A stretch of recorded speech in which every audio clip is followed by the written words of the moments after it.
Ayan. Flex ko lang yung mga outfit ko for the swimsuit. Ayan guys. So, ito short siya. So, bra lang kasi ito guys. So, inanuan ko lang siya ng ng manipis na for for swim dress. Ayan o. So, siya, short siya. Ayan. Ayan, shorts. Short siya guys. So, bumili kasi ako. Yung isa, white. Ayan. This one is blue. With bra, with panty na rin to 3 pesos. Swimsuit nga siya. So, ito nga, para pangtakip itong, ewan ko anong tawag dito. Ayan, pangtakip siya guys. Kasi nga, bra lang ito siya guys. Tignan nyo. Look. Like a bra. Bra siya. So, hindi naman tayo pwedeng mag-bra lang, no? Kailangan nating takpan yung bilbil natin. Okay. Or the swimsuit in the vacation, inshallah, maliligo kami. Ayan. Swimsuit is ready. The shorts and the white one. Ayan siya.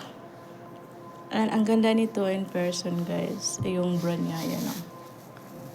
Yung brand niya, ano rin siya, katulad din siya. Ito. Tapos may panty yan siya, guys. Di ko lang nasuot. Ayan. Ito siya. So, kaya tinakpan ko ng ito. Para pang takip talaga to eh. Kaya binili ko. Gusto ko sana yung white. Kaso yung white, kitang-kita rin yung loob. So, black na lang para hindi masyadong halata. Ayan. So, yan. Nakabra lang tayo. And short. Kailangan natin. So, ayan. Hindi naman kasi tayo pwede mag-bra guys pag naligo tayo. May partner tayo na magagalit. So, bawal yun. Kaya, binili ko talaga tong black na para pangtakip. Yan. So, yung short naman. Parang lang naman to. Pangtakip lang talaga tong dress kasi tignan nyo yung niya. Yung... Ayan o. Ito yung style lang siya oh. Short siya. Shorts. The outfit.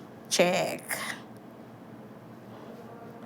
So, ito yung swimsuit na napili ko in Shein. Ayan. And, mura lang to guys sa Shein. Ito. Mura lang yan sa Shein. Okay. Ang cute in person. Grabe.